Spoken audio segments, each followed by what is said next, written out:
पुण्याई जब तक प्रबल ना हो, प्रकट ना हो, तब तक भगवान शंकर के पंडाल में पहुंचना और कथा श्रवण करना, ये दोनों कठिन है। कोई पुण्य, कोई पूर्व का कोई अच्छा क्रम होगा, पूर्व का कोई अच्छा भजन होगा, पूर्व का कोई अच्छा क्रम होगा, जो ये पवित्र पावन शिव महापुराण की कथा श्रवण के पवित्र अवसर पर आप और हमको मिल रही है।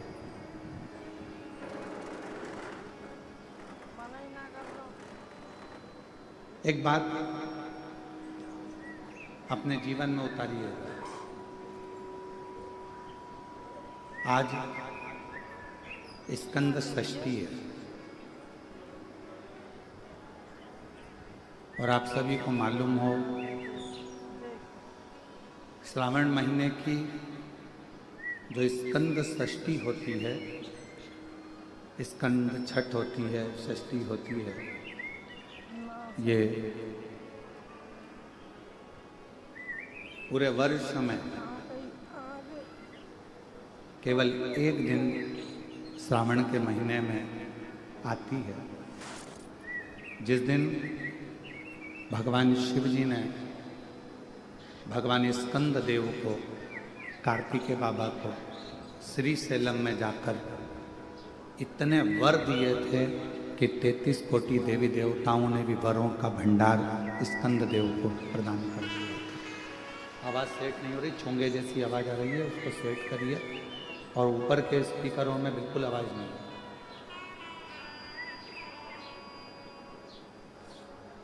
आज वो स्कंद षष्ठी है। कहते हैं आज के दिन यदि भगवान शंकर जी का नाम स्मरण किया जाए, आज के दिन यदि भगवान शिव के नामों को जपा जाए या भगवान शिव के नामों का स्मरण किया जाए या स्कंद भगवान के पवित्र चरित्र का स्मरण किया जाए, तो भगवान शिव की अनुपम कृपा आप और हम पर होती है। केवल वर्ष भर में आज का ही दिन ऐसा होता है स्कंद षष्ठी का कि यदि परिवार का कोई सदस्य यदि रूठ गया है, परिवार का कोई सदस्य यदि आपस में यदि कोई विवाद हो रहा है या परिवार टूट रहा है या आपस में बहुत ज़्यादा क्लेश चल रहा है, तो आज के ही दिन, स्कंद षष्ठी के ही दिन एक बेलपत्र, एक दुर्वा, एक श्वेत पुष्प, सफेद फूल, स्कंद भगवान का जो स्थान, आपको पहले भी कथा में कहा कि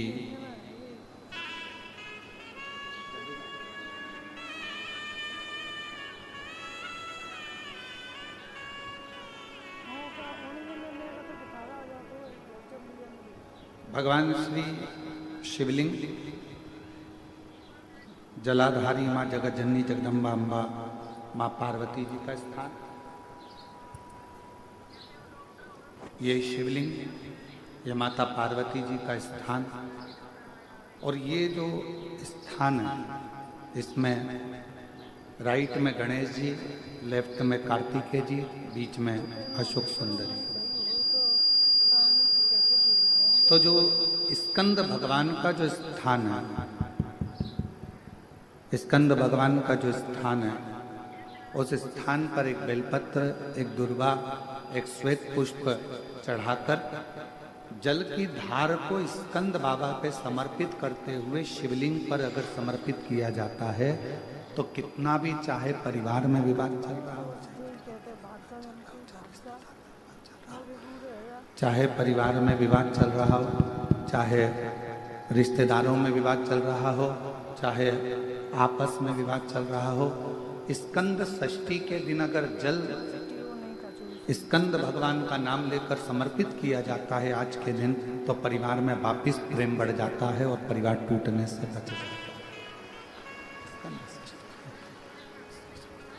इतना नियम है। शंभु शंभु शंभु शंभु शंभु शंभु शंभु शंभु शंभु शंभु शंभु शंभु शंभु शंभु शंभु। पिछले जन्म के अच्छे कर्म मुझे बाबा तेरा, कोई पिछले जन्म के अच्छे कर्म मुझे बाबा तेरा, जहाँ सारी दुनिया झुकती है, जहाँ सारी मुझे वो आली दरबार मिला, दरबार मिला। कोई पिछले जन्म के अच्छे कर्म मुझे बाबा तेरा मिला, कोई पिछले जन्म के अच्छे कर्म मुझे बाबा तेरा प्यार मिला। कोई शिव महापुराण के अंतर्गत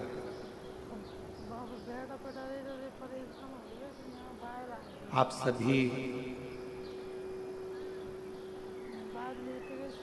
बड़े धनभागी हैं, बड़े किस्मत वाले हैं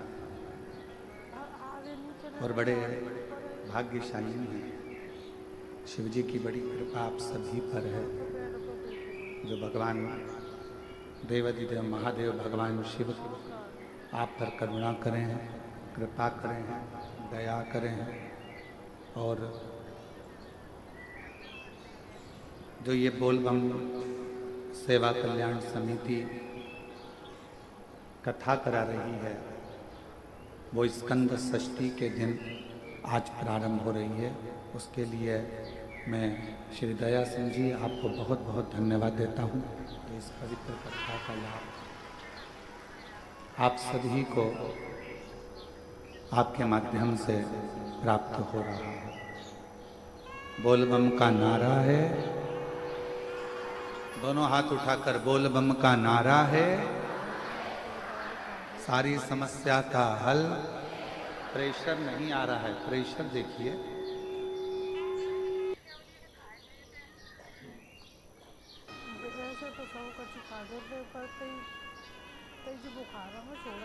भगवान शिव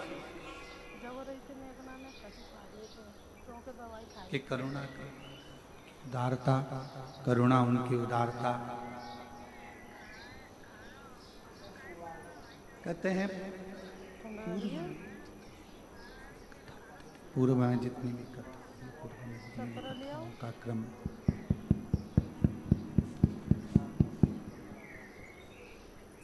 पूर्व में जितनी भी कथा हुई हैं, जितनी भी पूर्व में कथा का क्रम रहा है,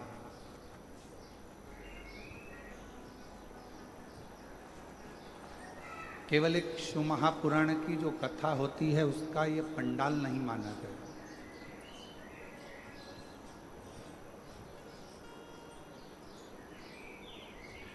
जहाँ पर भी भगवान शंकर की कथा होती है, शिव महापुराण की कथा होती है,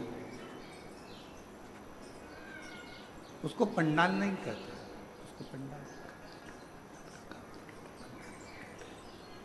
उसको पंडाल नहीं बोलते हैं,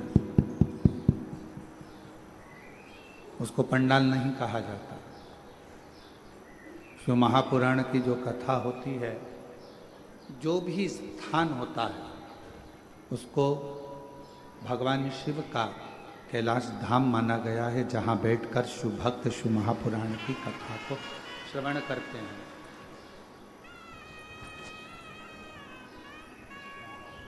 भगवान शंकर की पवित्र कथा को श्रवण करते हैं, शिव भक्त उस कथा को सुनते हैं और अपने हृदय में भगवान शिव की विरल भक्ति को, भगवान शंकर की भक्ति को धारण करते हैं। कि भक्ति को धारण करने का एक केंद्र बिंदु, भगवान शंकर की भक्ति को धारण करने का एक स्थान, ये पवित्र पावन शिव महापुराण की कथा का स्थल। अब कई शिव भक्त ऐसे होते हैं, कई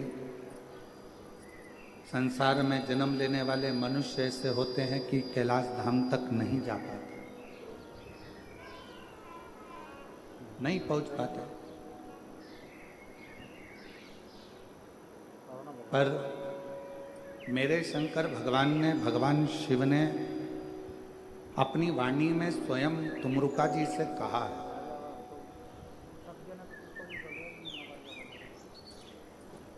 अपनी वाणी में स्वयं तुमरुका जी से एक शब्द कहा कि है तुमरुका, जहां आप कथा कह रहे हो,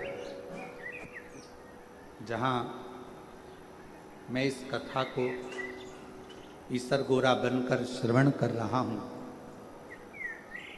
चंचुला देवी जिस कथा को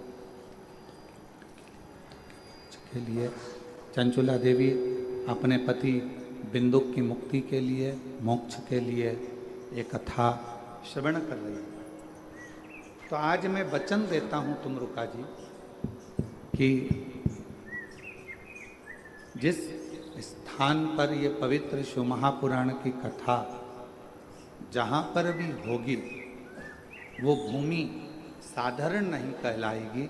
शिव जी कहते हैं वो मेरा कैलाश 7 दिन तक वहीं पर विराजमान रहेगा और भगवान शिव की अविरल कथा का रसपान करें। 7 दिवसीय शिव महापुराण की कथा संपूर्ण विश्व के कल्याण के लिए, संपूर्ण जगत के कल्याण के लिए, संपूर्ण जगत के उद्धार के लिए ये कथा श्रावण के महीने में प्रारंभ हुई। अब जैसे श्रीमद् भागवत जी श्रवण करने का एक नियम होता है कि एक स्थान पर बैठकर बड़े आनंद के साथ कथा का रस तत्व ग्रहण किया जाए। रामचरितमानस का एक नियम होता है कि रामचरितमानस 24 घंटे में, 9 दिन में, 1 माह में, त्रैमासिक में, 12 महीने में, जैसा भी आपको क्रम करना हो उस क्रम से उसको पूर्ण किया जाए। उसी तरह, उसी क्रम में शिव महापुराण का एक नियम है और वो नियम संपूर्ण श्रोताओं को, चाहे वो आस्था चैनल पर, टीवी पर सुन रहे हो, मोबाइल पर सुन रहे हो, टीवी पर सुन रहे हो, या पंडाल में बैठकर श्रवण कर रहे हो, जहाँ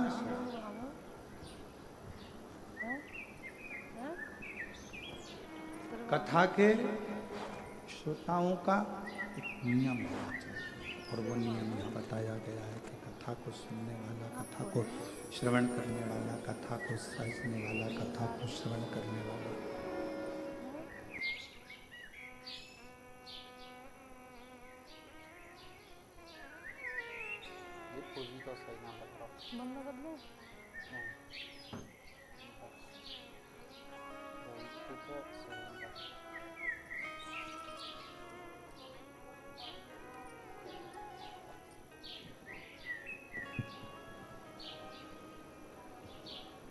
जैसे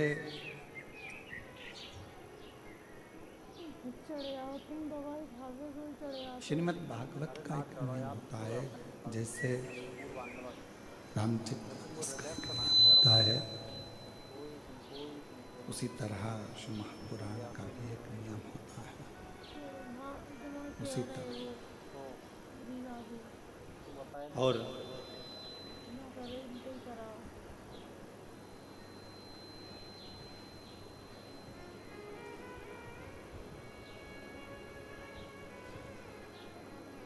हमारे बीच में माननीय विधानसभा जी अध्यक्ष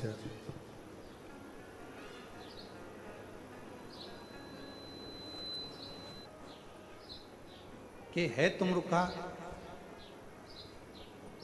मृत्युलोक में, भूमंडल पर, संसार सागर में मृत्युलोक में, भूमंडल पर, संसार सागर में, कहीं पर भी जहां पर शिव महापुराण की कथा होगी, वो भूमि कोई साधारण नहीं होगी। जितने दिन शिव महापुराण की कथा चलेगी उतने दिन कैलाश वहीं पर विराजमान रहेगा और उस कैलाश पर बैठकर लोग कथा सुनेंगे। अब कथा का नियम श्रीमद् भागवत जी का नियम, श्रीमद् भागवत जी का नियम अलग है, श्री रामचरितमानस का नियम अलग है, विष्णु पुराण जी का नियम अलग है। सारी पुराणों को सुनने का नियम अलग अलग है। और जितने शिव भक्त शिव महापुराण की कथा में बैठे हैं, जितने शिव भक्त आस्था चैनल पर सुन रहे हैं, फेसबुक यूट्यूब पर श्रवण कर रहे हैं, उनसे निवेदन करेंगे शिव महापुराण की कथा सुनने का भी एक अलग नियम है। शिव महापुराण की कथा सुनने का नियम कौन सा है? तो कहा शिव पुराण का एक सबसे बड़ा नियम है, आप अपने घर से जब शिव महापुराण की कथा को श्रवण करने के लिए जाओ या अपने घर में बैठकर टीवी के सामने या मोबाइल पर भी शिव महापुराण की कथा को श्रवण करो, उस समय पर तुम्हें ये पूर्ण विश्वास होना चाहिए कि कथा मैं नहीं, मेरा महादेव श्रवण कर रहा है और मेरे दुखड़े को हर रहा है। ये विश्वास, ये श्रद्धा, ये दृढ़ता आपके और हमारे जीवन में आनंद देता है। और फिर निवेदन है, अपना समय बिल्कुल बर्बाद मत करो। आपके मन में अगर शिव जी के प्रति विश्वास है, आपके मन में भगवान शंकर जी के प्रति भरोसा है, दृढ़ता है, विश्वास है, तो शिव महापुराण की कथा के पंडाल में जाकर बैठो, कहाँ तुम्हें जगह मिल जाए वहां जाकर बैठो।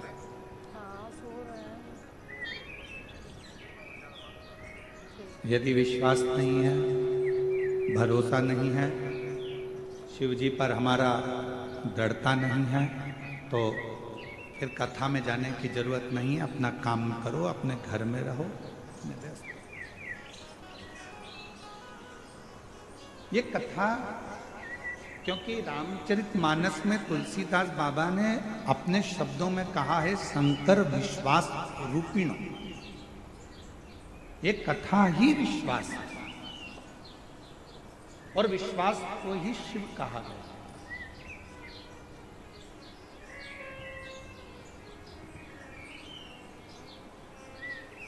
मानो तो मैं गंगा मां हूं, ना मानो तो बहता। अगर मानोगे तो मैं गंगा जी हूं, ना मानोगे तो बहता हुआ पानी। यह आपके ऊपर निर्भर करता है कि आप मुझे क्या मान रहे हैं, आप क्या स्वीकार कर रहे हैं, आप मुझ में क्या देख रहे हैं। अगर आपके भीतर विश्वास है कि मैं कथा में जाकर बैठूंगी, कथा श्रवण करूंगी, कथा सुनूंगा और मेरा बाबा मुझ पर करुणा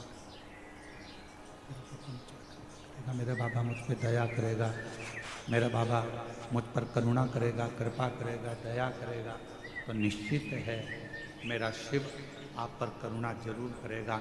और 7 दिन की कथा जितने विश्वास के साथ, जितने भरोसे के साथ, जितनी दृढ़ता के साथ आप श्रवण करेंगे, उतना उतना शिव आप पर करुणा करना प्रारंभ कर देगा। दृढ़ता, विश्वास, भरोसा।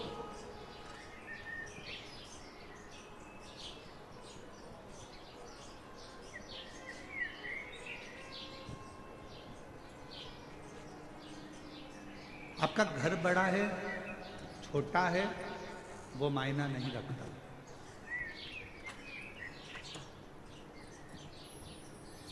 आप बहुत बड़े बंगले में रहते हो, वो मायना नहीं रखता। आप छोटे से मकान में रहते हो, वो मायना नहीं रखता। आपका घर बड़ा है या आपका घर छोटा है, वो मायना नहीं रखता। शिव महापुराण की कथा कहती है, मायना वो रखता है कि आपके घर में रहने वालों का व्यवहार कैसे, आपके घर में जो रह रहे हैं, आपके घर में जो निवास कर रहे हैं, आपके घर में जो रह रहा है, उसका व्यवहार कैसे। मालूम पड़े बंगला तो बहुत बड़ा है, घर बहुत बड़ा है, और व्यवहार जो घर में रह रहे हैं 4 लोग 5 लोग 10 लोग घर के रहने वाले हैं, उनका व्यवहार ही अच्छा नहीं है, तो घर का बंगला किस काम का।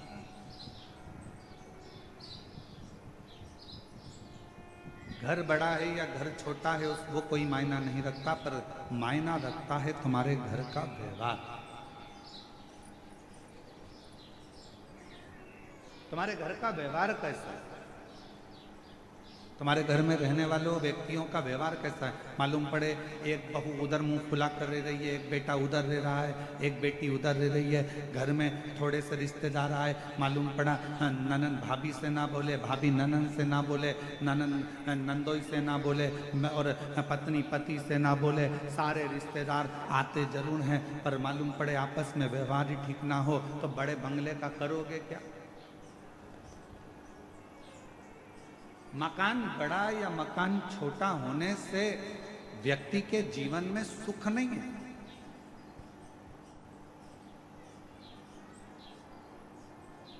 तो पर भी सोकर आए किसी के मन को चैन, कोई कारण होगा।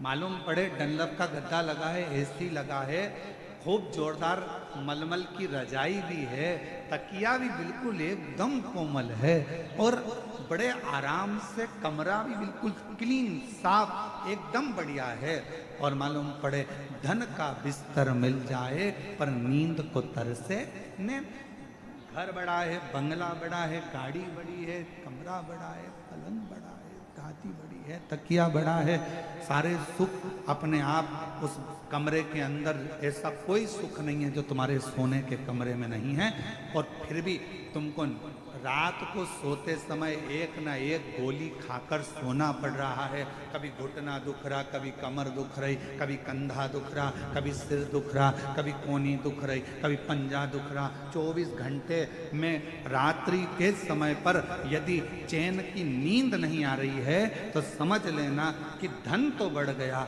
पर मन की शांति नहीं बढ़ पाई है। वो मन की शांति को बढ़ाने का एक स्थान ढूंढ, मन की शांति को बढ़ाने का एक केंद्र बिंदु ढूंढ। क्या देती है शिव महापुराण की कथा।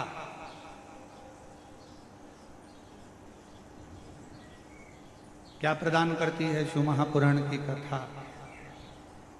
शिव महापुराण की कथा देती है पक्का विश्वास, पक्की दृढ़ता।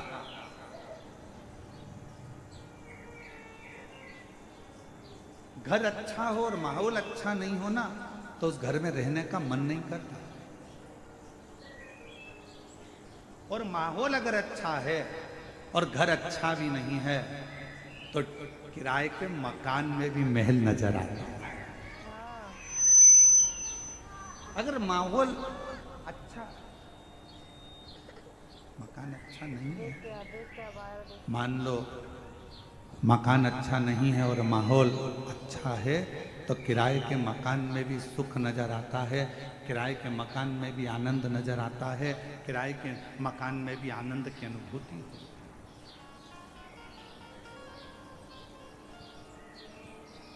किराए का अब कितनी बड़ी कृपा है जरा देखिएगा भगवान शिव की कथा में। बैकुंठ में भगवान नारायण और लक्ष्मी जी विराजमान, और बैकुंठ में भगवान विष्णु और लक्ष्मी जी विराजमान है, और दोनों का झगड़ा होता है,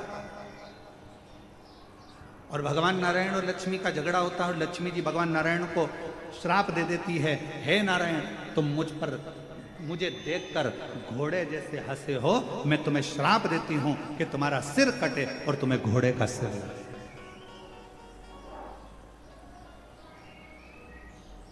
अब देखिए जरा, श्राप किया गया, अब ब्रह्मा जी और ब्रह्माणी जी ब्रह्मलोक में निवास करते हैं और दोनों जनी वहाँ रहकर बड़ा आनंद का जीवन जी रहे होते हैं। और इतने में यज्ञ होता है, अनुष्ठान होता है, और उस अनुष्ठान में माता ब्रह्मणी के आने में देरी हो जाती है। माता सावित्री उस यज्ञ के अंतर्गत विराजमान हो जाती हैं और माता ब्रह्मणी उनको श्राप दे देती हैं। ब्रह्मा जी, तुम्हारी अर्धांगिनी होने के बाद भी तुमने यज्ञ में मेरी प्रतीक्षा नहीं करी, मैं तुम्हें श्राप देती हूं कि मृत्यु लोक में कहीं पर भी तुम्हारे मंदिर नहीं होंगे, मृत्यु लोक में कहीं पर तुम्हारा पूजन ना हो। केवल एक पुष्कर की भूमि ऐसी होगी जहां पर तुम्हारा पूजन होगा, जहां पर तुम्हारा मंदिर। अब जरा विचार करिए, बैकुंठ लोक है, वहां पर भी भगवान नारायण और लक्ष्मी का थोड़ा सा विवाद हुआ, लक्ष्मी जी ने श्राप दिया। ब्रह्मलोक है, ब्रह्मलोक में भी सारा ठाठ है और माता ब्रह्मणी ने ब्रह्मा जी को श्राप दिया। पर केवल सारे लोकों में एक लोक मृत्यु लोक ऐसा है जिस मृत्यु लोक के अधिपति भगवान देव अधिदेव महादेव हैं। दोनों आनंद के साथ विराजमान रहते हैं और भगवान शंकर और पार्वती दुनिया के लोगों को प्रेरणा देते हैं कि सुख बड़े मकान में नहीं, अगर कैलाश की कंदराओं में भी रह रहे हो और माहौल अच्छा, घर अच्छा है और माहौल अच्छा नहीं है तो घर किसी काम का नहीं है। और अगर माहौल अच्छा है तो फिर आप गुफा में भी